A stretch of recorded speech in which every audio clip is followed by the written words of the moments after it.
आज़ों की पलियां मेरी आगोश में आ जा मेरी लाडली ज़ैनब मेरी أعوذ بالله من الشيطان الرجيم بسم الله الرحمن الرحيم الحمد لله والصلاة والسلام على سيدنا ونبينا محمد وآله الطاهرين.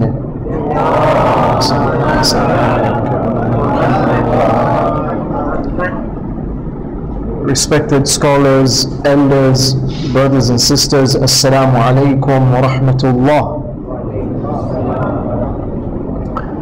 We've assembled tonight to commemorate the sad and grieving event of the demise of the Holy Lady Zainab bint Ali bin Abi Talib.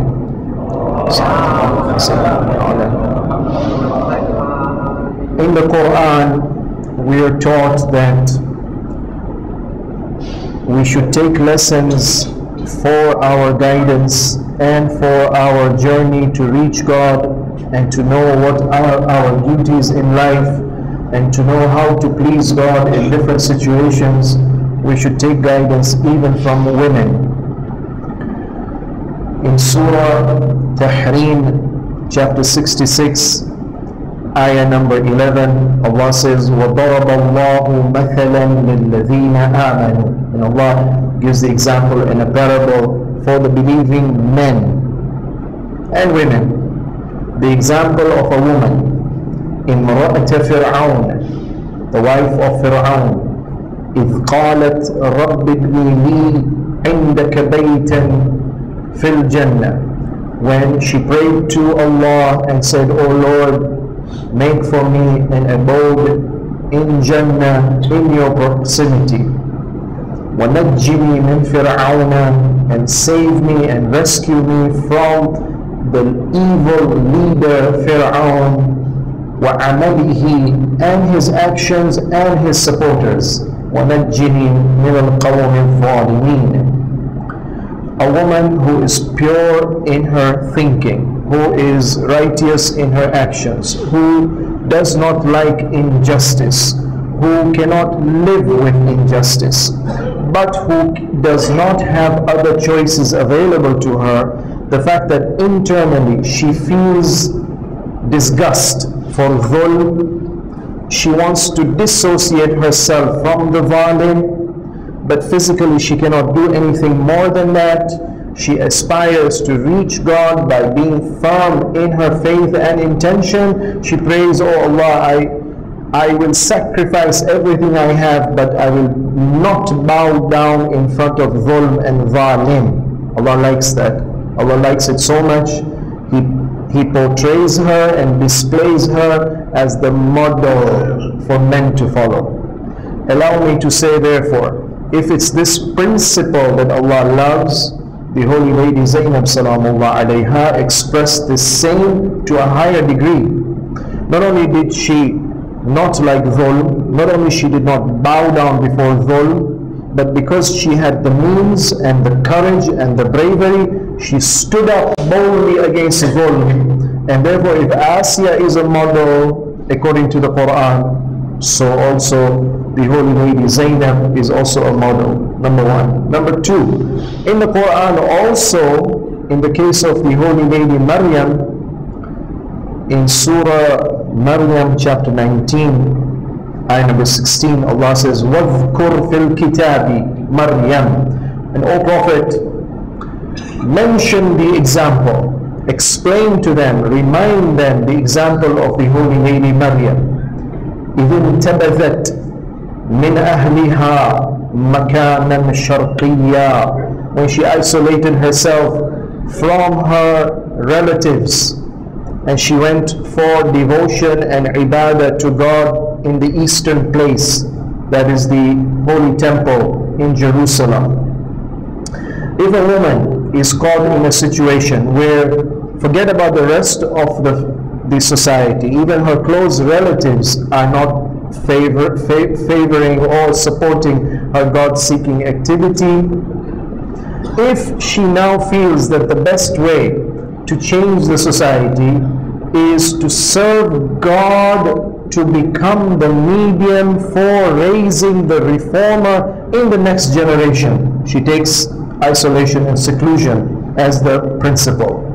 So allow me to say, therefore, the Holy Lady Zainab Salamullah alayha performed this role of devotion, of service, of obedience to God, of worship of God, to the point where then she's blessed with sons who come and then sacrifice to defend the cause of Islam later on in Karbala, and therefore she also becomes a role model for us. But I would like to point out one very important aspect of her life. Surprisingly, we don't have much details about her early life. For example, the Hadith Kisa. If it is an event that occurred after the birth of the Holy Lady Zainab, she is not included in the Kisa, but there's no mention that she was excluded. The other riwayat say that the other wives were specifically excluded. There's no mention of her in this story, very famous story. Unfortunately, there's very little detail we have about this woman in her early life, but it doesn't matter. Sometimes the life of a woman spent in modesty, in chastity, in exclusion, in exclusivity, the outsiders don't know her, they don't know much about her, or they know but they have not reported or recorded or transmitted to us. And the little we know about her is what the Holy Ma'asumi alayhi salam have spoken about her. Doesn't matter. You can judge the personality during those moments in their lives when they shine out brilliantly like a light in total darkness. And this is what she did. The stance which she took in Karbala and Karbala to Kufa, in the courtyard, in the court of Ibn Ziyad in Kufa, and from Kufa to Sham, in the court of Yazid in Sham, she was literally in a sea of silence and acceptance and compliance, and people being terrorized by these evil leaders. She stood up as a lamp of brightness, of light, of illumination, of resistance, of devotion to God, of fearlessness for the sake of God. That small period of her time and what she did was so important. Had it not been for her, Karbala would have died in Karbala. We would not have known, because the media, the propaganda, the fear by which these evil, ruthless, brutal, merciless leaders govern on the Muslim world, they would have made sure that this Karbala event is depicted as just a few rebels who opposed the great Khalifa of the time, and therefore had to be suppressed even brutally. But she stood up bravely. So she did something at that time which reflects that in the past there was something momentous that had happened in her training. So allow me to say, after Hadith Kisa, the ayah which talks about Hadith Kisa is ayah number 33, Surah Ahzab. Ayah number 34 is interesting. Ayah 34 says that وَاذْكُرْنَا مَا يُتْلَى فِي بُيُوتِكُنَّا مِنْ آيَاتِ اللَّهِ وَالْحِكْمَةِ. All the wives of the Prophet, remember, remind yourself, tell others, don't forget these realities, that in your homes there is the recitation of the signs of God, of the verses of God, of the revelation from God, of the wisdom from God. It is being recited to you and you hear it, in addition to what is being recited in the general public in the mosque, but you live in the house of the Prophet, O wives of the Prophet. And therefore, in addition to what the Prophet is saying outside, he also says some things inside the hikmah. In addition to the recitation of the verses in public, he repeats and recites once again in the house. You know, it is mustahab to pray salah, nafila, not in the masjid, in public. Mustahab to pray nafila at home. Mustahab in nafila to pray different surahs of the Quran. So the wives of the Prophet are being instructed, when you hear the recitation of the verses of the Quran from the Holy Prophet in your own chamber. Remember it, remind yourself, don't forget about it, understand it, act upon it, tell others about it. Inna Allaha kana latifan khabira. Surely God is gracious and God is all-knowing. Out of His grace, He has allowed you to become the wife of the Prophet. Out of His hadar and His all attentiveness and all awareness, He has chosen you, and therefore He has informed you of what is good for you and what is not good for you. So remember these verses. But the same argument also applies for the holy lady Zainab, Salamullah alayha. If some people object, they say that whenever you find a great man, look behind that great man for a great mother or a great wife. There's a great woman behind that man.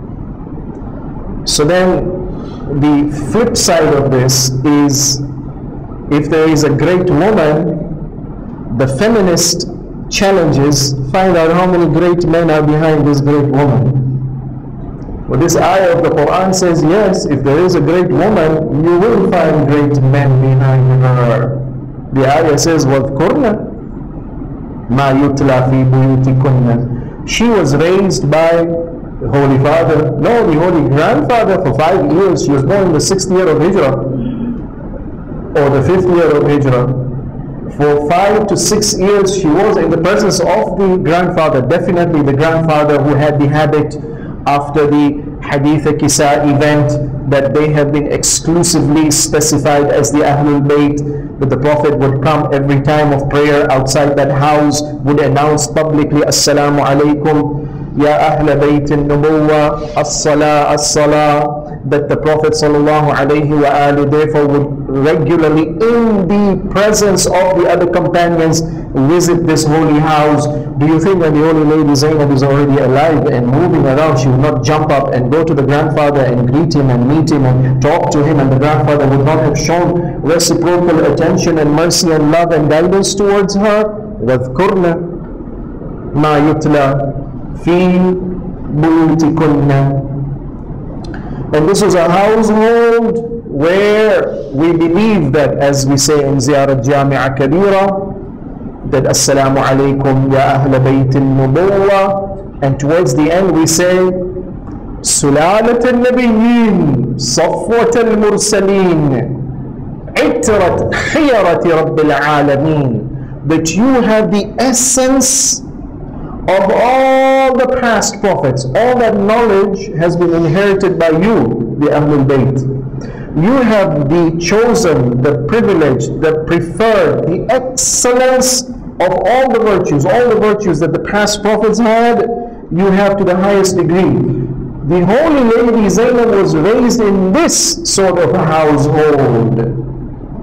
Therefore, for us, it's important to remind ourselves that she becomes the role model in the different stages of life that we have the opportunity to see her in public, other than the life which she spent in chastity and modesty amongst the women. But in front of men, she came after Karbala, in Kufa and in Sham and in between. The way she displays herself therefore becomes a model for Muslim women.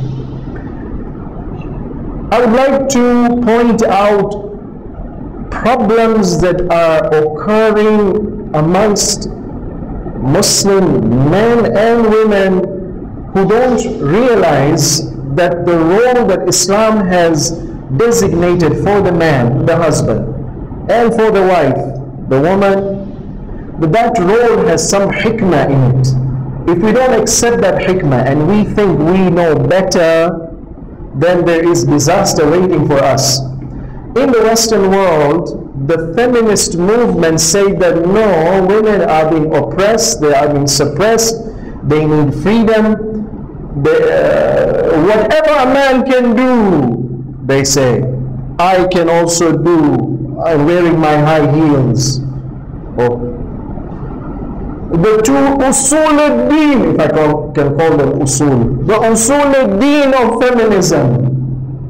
Man is I won't use is a slang insulting term, I'll use the corollary of it. Man is foolish, the male. The usul al-din number 2 of feminism is women should strive all within their means to become just like them. Or the highest, most radical feminism would be that a woman doesn't need a man, just like a fish without a bicycle. Fish can live in water, fish doesn't need a bicycle in water. This is a metaphor, but this is an extreme radical thinking. And then one of the feminist leaders said, I have traveled all over the world, and you will find that every form of religion which has lived on this earth has degraded women. I've been traveling all over the world during the last few years, and what do you think is the power that makes the Hindu woman burn herself upon the funeral pyre of her husband? What makes her do that? Her religion, she says. What holds the Turkish woman, oh, this was a 19th century feminist, what holds the Turkish woman in the harem? Her religion, that's Islam. By what power do the Mormons perpetuate their system of polygamy? Religion. Man by himself could not do this to the woman. So he says, the Lord says so. And of course, if the Lord says so, then the woman has to obey. So she complains, this feminist, that so long as these religious ministers stand up and tell us Christ is the head of the church and man therefore is the head of the woman, how can we break these chains that religion is imposing upon us? So you Christian women, look at the Hindu woman, look at the Turkish Muslim woman, look at the Mormon women, and now you Christian wonder how they are in bondage when you don't realize you yourself are in bondage by your religious ministers. Or this idea which began in the West in its extreme form in the 19th century, unfortunately in the 20th century some Muslim leaders adopted it and made it a policy of government. In Turkey, Kemal Atatürk said that mankind is made up of two sexes, the male sex and the female sex. Is it possible for humankind to grow by the improvement of only one part and the other part is ignored? Is it possible that half of a mass is tied to the earth with chains of hijab that is, and then the other half, you think, one half is stuck, the other half can soar? You can't. So we have to release this tied, bonded half from hijab, from the house, from her so-called modesty and chastity. And yes, women given the freedom, Allah has created them with the natural potential to develop, to grow, but extreme freedom has got its consequences. Yes, women given the freedom, they excel in school. Right now, across the world, you find many countries reporting that girls do better in primary school, they do better even in secondary school.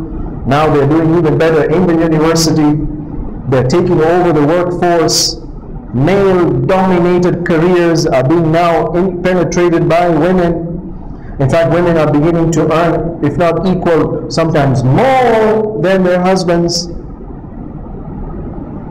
And boys, unfortunately, are too busy playing video games. In school age that is. And the result is not good. The result is, yes, college students, females, this is a university professor. He says that when the male students get 5, when they get a C, they celebrate. Wow, that's a good mark. Whereas the girls, they whine and they cry if they get a B grade. The professor says the guys, they play video games in their dorm rooms. The girls are sitting in the library reading. The girls get high degrees with no drama, but the guys are drifting away without purpose. And he says if you study society, the Western society, where there has been this push and drive to women to excel at all costs without any view about the principles and morality of tradition or religion, look at women at different stages in their lives as they are moving from becoming teenagers to becoming adults, members of adult society. How they finish school, how they leave the parents' home, how they become financially independent, when they get married and having children. In all these 5 areas, men are failing, women are excelling. I don't have time to give you the statistics. So for example, in 1960 in the Western world, 2 of 3 men, that's about 67%, 2/3, they passed all these milestones of becoming an adult by the age of 30. By the year 2000, this number dropped to half. It's not 2/3 anymore. Men are failing. Women, in contrast, are excelling. In addition, this coming out from the home and not giving priority to motherhood after marriage, to taking care of children, to engage in the workforce, because luxurious life, yes, you need a double income, or maybe the woman can work part-time, or the woman can work from home, but it's not necessary. Quarter jumped up to 2/3, more and more married women, not single, married women were working outside. Today, it's shooting up above 70% married women in the workplace. And unfortunately, the number of hours of work also has increased. The interesting thing is when companies offer mothers the opportunity, these family-friendly policies, these working mothers don't prefer these family-friendly policies. Rather, they demand more of the privileges of working extra time. So the family-friendly policy is flopping. This is a researcher, she says, I spent 3 years studying Fortune 500 company. I interviewed executives, I interviewed factory workers, and all those in between the top and the bottom. And I found the family-friendly policies which are to enable the mother to spend more time at home with the children, they don't work. Programs which allow parents to work in the workplace undisturbed and undistracted by the responsibility and the burden of raising children, those programs are in demand. So what's happening? The mother is leaving and abandoning her role as a nurturer. The result, interestingly, during this time period, as the number of women married, working mothers increased, something was happening in the home. That famous movie, Alone at Home, is not a true picture. It's only part of the picture. Yes, children are left home alone, but that's a fantasy world. The world of reality is the suicide rate is rising. In 2001, for example, between 1960 and 1990, a study done in 2001 showed that during this 30-year period, the number of suicide rate amongst teenagers tripled. Something was wrong. Something was not happening right at home. And the researcher says what surprised me is that you would have said suicide was because of depression, unhappiness, frustration, poverty. During this time period, the mother was working, there was more money coming home. They were richer, yet they were unhappier. And suicide rate was high. Something was wrong somewhere. Not only that, so the working woman now is not ready to care more for the family. She's more worried about her career. So she's ready to break her family and relation with her husband. She'll find another boyfriend to live her life with. Sexual abuse of children by boyfriends has increased during this time period. By 100%? No, by 350%. Something is wrong somewhere. Drug abuse amongst children has increased. Children who are alone for 11 hours a week or more were 3 times more likely to get involved in abuse of alcohol or tobacco or marijuana. These are not small issues. These are terrible, destructive lifestyles. You can damage a person for life if you don't take the right protective steps. The mother is missing. Worst. Not only are we talking about suicide or drug abuse, we're talking about now sexual activity amongst the teenagers. And that the doctors report the sexually transmissible disease rate amongst teenagers has gone up tremendously during this time period. And of course, worse than that, internet surfing and pornography watching and the rest. Conclusion. Fukuyama says that if you compare the American society with, let's say, a traditional society, South Korea, Japan, the academic performance is very high. One major difference between these two societies is that, part of the reason, is that the mother makes investment in their children. Sasa, you tell us that religion is something which restricts women's freedom, their excellence in intellectual, academic, social, political, economic fields, and therefore let's give them total freedom. Islam and the other faiths are traditional and backwards and regressive. And unfortunately, Shaitan is playing the same trick that he played with Adam and Hawa. He came to Adam and Hawa and he said that وَقَاسَمَهُمَا إِنِّي لَكُمَا لَمِنَ النَّاصِحِينَ. He said, God has said, don't go to that tree. No, you can get a lot of health, a long life. You can become wealthy and powerful. Go to that tree. And I'm telling you, I have good wishes for you. I swear, I'm telling you the truth. Today in the Western world, there's a bombardment. Psychologists and feminists and politicians and professors and journalists, the whole gamut of the experts will tell the mother that no, for you career is a priority, family is secondary. Result is what you see.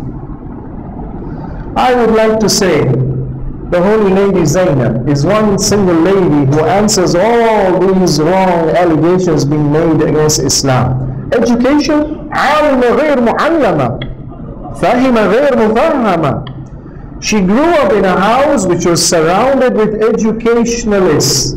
You can't have natural born educationalists. Get others to come and tutor. You can provide. Why is it that the Sharia says 7 years leave your child? دع ابنك يلعب 7 سنين. 7 years leave your child. Leave your child to do what? To be trained by the video and the TV?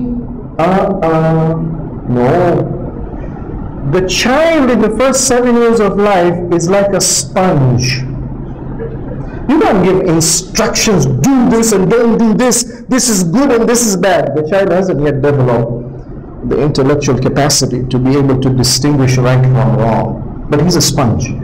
Sponge means if you surround him with the right model who behaves in the right way, they will just blindly imitate. They're a sponge. They're very absorbent. They take in everything. She grew up in an environment and she excelled in her academics, therefore. You're telling us that because of chastity and modesty and hijab, she cannot succeed in life? Give me one man who could perform the way she did.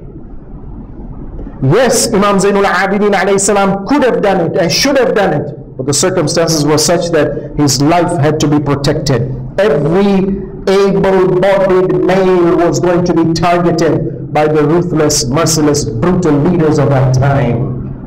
She was the brave woman who stood to protect the living Imam. If Asiya is praised in Surah Tahrim that she defended Musa alayhi salam, so also Zainab is to be praised for her bravery in the social, political, economic field. Let me therefore repeat myself once again. If Islam has kept a certain law, Sharia, it has not only taught us do it, it has shown us examples of those who did it and succeeded. So the Sharia says that it is the right of the wife that she has to be provided her maintenance expenses, clothing and shelter and feeding. Even if she's a working woman, and even if she's an earning woman, and even if she's a rich woman who's inherited from rich parents, but she has to be paid for. 1, 2, it is her right that her sexual physical needs have to be fulfilled 1 in 4 months or even before that if necessary. Number 3, it is her right that she should be treated with respect and dignity. وَعَاشِرُوهُنَّ بِالْمَعْرُوفِ.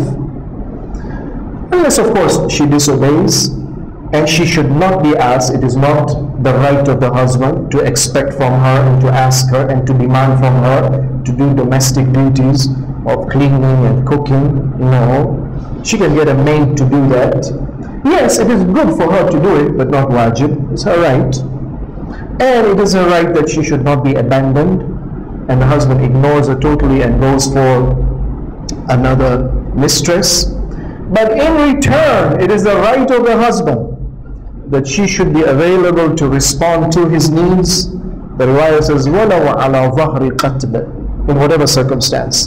And number 2, she's not allowed to leave the house without his permission. Period. If she wants to leave the house, then there are 2 solutions. Either she makes it in the contract, in the marriage, and he agrees to it, that she's allowed to leave the house without his permission. Or if she wants to leave, in one situation she's not required to ask for permission. If what she needs to do outside is necessary, it's an emergency, it's a wajib act. There are 2 wajib acts. For example, it's wajib on her to go for Hajj. And yes, it is wajib on her to take permission from the husband to leave the home. If the husband says no, the wife says, God is the one who told me that I should ask you. Now God himself has asked me to come and see him. So I don't have to listen to you in this respect. It is a wajib act to be done. And that wajib act is more important than the wajib act of respecting the husband's right to ask his permission to leave. She can leave even if he says no. But if it's a mustahab act, she has to go to majlis, she has to go visit someone, mustahab, then it is better for the husband not to refuse her. But if he refuses her justifiably, it's haram for her to go. The spirit behind the whole of this Sharia rule is family is a priority over everything else. The Western world or any other tradition which ignores this fundamental reality, they got excited, they did it, over a period of a couple of generations, we are now seeing the disaster of that false premise that they adopted. And therefore she made a condition with Abdullah bin Ja'far Tayyar that أن لا يمنعها متى أرادت السفر مع أخيها الحسين. Whenever she wished to travel with her brother Hussein alayhi salam, Abdullah bin Ja'far should not refuse. That condition was incorporated in the marriage contract. Of course, even, allow me to say, even if it had not been included in the marriage contract, like I said, sometimes it's the call of God, sometimes it's a wajib which God determines. If the Imam Ma'asum alayhi salam himself specifies this woman must come on this divine mission, then the husband cannot say no. النبي أولى بالمؤمنين من أنفسهم. The Prophet and the righteous successor of the Prophet has more right over every individual than he has over himself or his family or his children or his wife. So she came in the company of Imam alayhi salam. And after Ashura, then her brilliance shines out. She acts as a supervisor of a caravan of 20 women and girls, one male, Imam Zainul Abidin, 11 children. And for 2 days during that journey to Kufa, she protects them and she supervises them and she guards them. In many cases, she sacrifices her own needs for them. When the tents are plundered and they're burnt and they're seized and their veils are seized, she is the one who comes and consoles and condoles and protects the women. And personally, she comes and puts her line on life to protect the holy Imam when he's challenged in the court of Ibn Ziyad. Ibn Ziyad is a violent man. Don't you dare speak against the authority. So when the holy lady Zainab or Imam Zainul Abidin stand up and respond to Ibn Ziyad, suddenly his authority and his majesty is challenged. Who are you? Ali. But Ali was killed. Yes, that was another Ali. Hussein alayhi salam had several sons. Yes, he was killed by some people. Ibn Ziyad says, no, God killed him.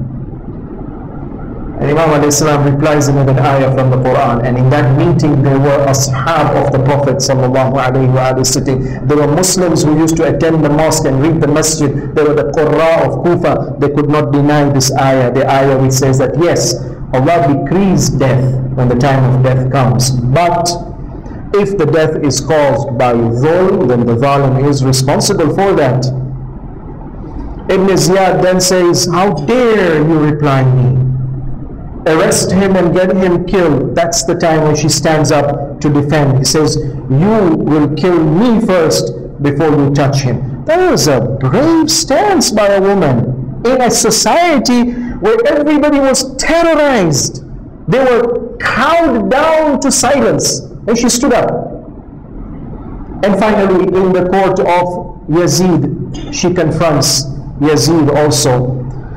And finally, because of her confrontation, they are sent back to Medina. In Medina, she becomes the sole pivot where people would come to offer their condolences. But she did just like her mother, during the time period between the death of her father, the Holy Prophet, and her own sickness and death, she did not sit silent. She cried and she wept and she mourned. And the mourning was associated with Nawha and Marthiyah, which did not only show the mazlumiyah of Imam Hussein alayhi salam, but also the bravery, the righteousness, the piety, the fact that they stood up for justice. And this hurt the governor of Medina. We are going to create another revolution here. She cannot be allowed to stay here. The Fatima was told, Imam Ali was instructed, she can't continue to stay in this chamber near the masjid, keep on crying, and the people coming to the masjid keep on hearing this message every day. She's crying for her father and what has been lost of her father's teachings. Likewise, be Zainab. Her mourning was an active protest, not a passive chest beating exercise where you come out and then you have forgotten the purpose of the matter. No, an active protest. And therefore she had to be exiled to Sham, where she finally surrenders her soul to her maker. Let's pray to Allah for tawfiq to be able to be inspired by this great lady. Assalamu ala al-Husayn وعلى علي بن الحسين وعلى أولاد الحسين وعلى أصحاب الحسين جميعا ورحمة الله وبركاته. सितम तेरा भरा कर हुआ खाली, परदेश में तू हो गई बिन भाइयों वाली.